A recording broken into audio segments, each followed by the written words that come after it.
organizou os ensinamentos que vieram do mundo espiritual. Aí vem os antecedentes históricos. Por que a gente vai falar dos antecedentes históricos? Porque foi chegando a época de aparecer o espiritismo. Então, o mundo espiritual estava se movimentando para que uma coisa nova surgisse. Aí, o que aconteceu? Veio esse episódio de Hydesville, foi lá nos Estados Unidos. É o caso famoso das irmãs Fox, né? Que as irmãs dormiam num quarto e iam dormir, não dormia de jeito nenhum, porque era pancada na parede, né? Aquela barulhada, aquela coisa toda, né? Isso aí a gente sabe que deve ter algum médico, alguma das duas deveria ser médio de efeito físico, né? E foi aquele negócio perturbando, até que uma delas resolveu fazer uma pergunta para ver se realmente tinha alguma coisa ali. Olha, tá batendo, deixa eu perguntar quem que é, né? Desafiar. E realmente perguntou e ela teve uma resposta. Aí eles falam que foi a primeira telegrafia espiritual. Depois foram descobrir que foi um caixante, caixeiro viajante, né, que foi assassinado, né, acharam restos da roupa dele, lá, as coisas, mas não tinha achado o corpo. Depois, já no século XIX, início de 1900 e pouquinho, uma parte da casa caiu, aí colocou a amostra o corpo dele lá e realmente confirmando o que as meninas tinham falado, que realmente aquelas pancadas não era nada de mentira, de imaginação, não. Realmente tinha um fenômeno por trás daquilo ali.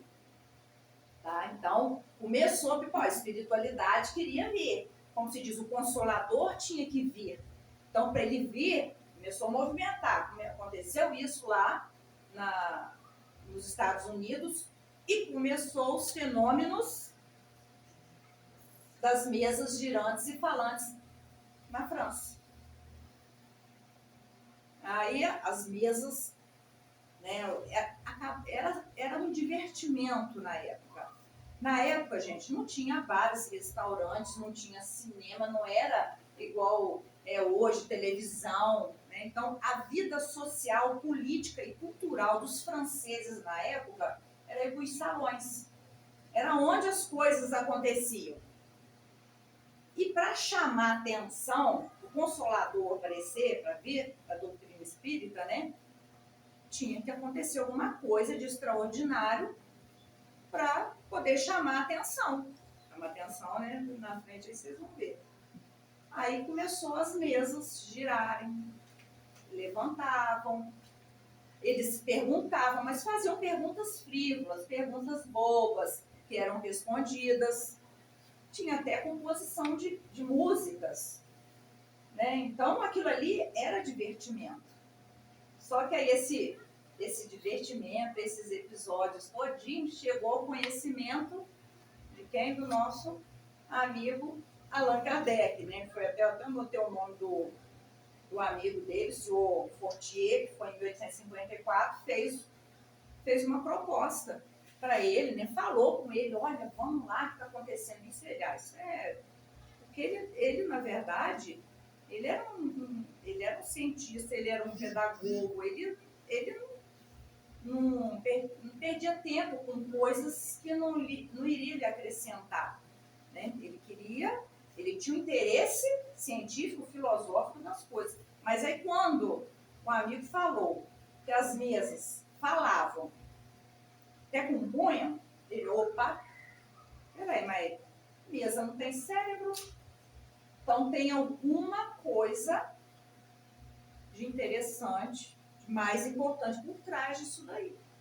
Aí foi quando ele participou de uma reunião mediúnica, né? E ele viu que realmente por trás daqueles fenômenos havia algo maior. Né? Aí foi quando ele começou, através das perguntas e respostas, codificar o Espiritismo. Tá? Ele juntou todas aquelas informações e fez a codificação do Espiritismo. Então, a gente tem nascimento de Hippolyte Léon Denisard Rivail. O nome é difícil, gente, não sei nem se eu pronunciei certo.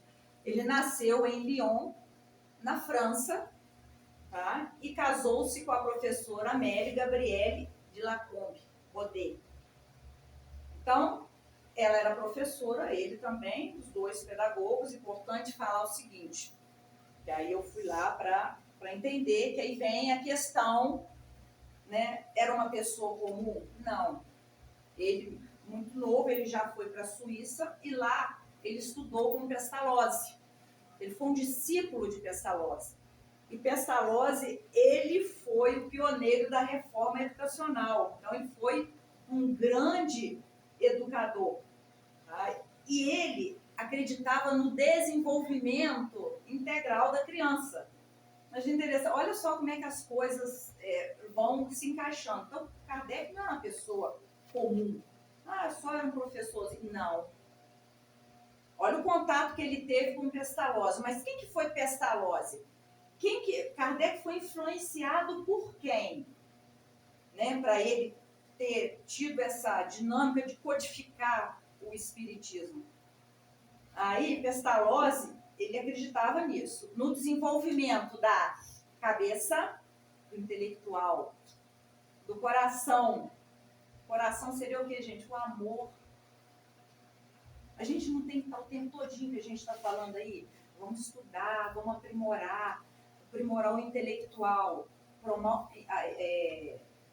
aprimorar o coração, o moral. E as mãos, a gente tem que trabalhar. Nós não viemos essa vida a passeio. Então, Pestalozzi, ele acreditava nisso daí, através da cabeça, do coração, das mãos. Através de quê? Da intuição. Aí eu lembrei da pergunta 459 do Livro dos Espíritos, que fala: qual a influência que os espíritos têm sobre nós? Muito mais do que imaginais, a ponto de que é eles que os dirigem. Então, olha só, a intuição. Kardec, vocês acham que Kardec foi intuído? Com certeza. E o que Pestalozzi acreditava? No desenvolvimento, na intuição. A observação, você observar. O que Kardec fez? Observou as mesas girantes e falantes, fez a pergunta certa: opa, aquilo ali tem alguma coisa atrás disso daí. E a observação, gente, a gente aplica também na nossa vida. Jesus lá atrás falou: vigiai e orai. Na verdade, orai e vigiai, a gente que inverte, né? A gente vigia, né, para nada dar de errado. Se der errado, a gente vai e ora. Aí a gente ora, né? Porque não adianta orar, a gente tem que vigiar para nada, para não sair do caminho, né? E se alguma coisa não der muito certo, a gente vai orar. E o amor. Qual foi o maior exemplo de amor que a gente teve até hoje? Amor pela humanidade, pelo planeta. Foi Jesus, né? Então, o Kardec, ele aplicou esses princípios pedagógicos na elaboração do Espiritismo, né? Através daqueles questionários, ele aprofundou, né, então, a comunicação com os espíritos, o entendimento das leis divinas, como podemos ver lá nos livros, né? Então, ele observou aqueles fenômenos paranormais, né, e fez lá os questionamentos certos. Eu falo que tinha que ter sido ele, porque às vezes a gente, como pessoa comum, ou qualquer outra pessoa comum da época, não conseguiria fazer as perguntas certas dos espíritos. Não ia sair da frivolidade, das perguntas bobas. E ele fazia a pergunta certa, ele questionava de forma certa. Então, os livros da codificação, ele trouxe uma filosofia assim, universal, com respostas para a vida, justiça divina e para o progresso da alma. Então, Kardec, ele veio mostrar para a gente o quê?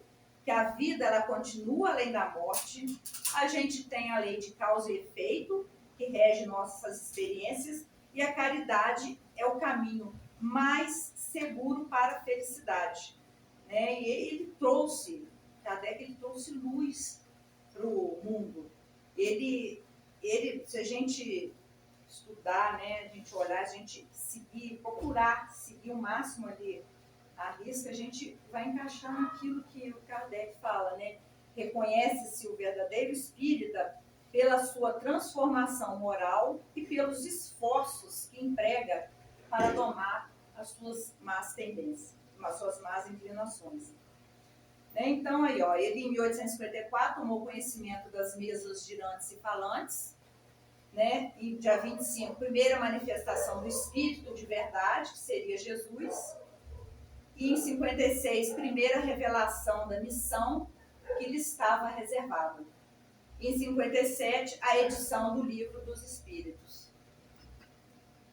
Em 1858, deu início à publicação da Revista Espírita, né? Aí depois ele publicou o livro O que é o Espiritismo, depois veio o Livro dos Médiuns, tá?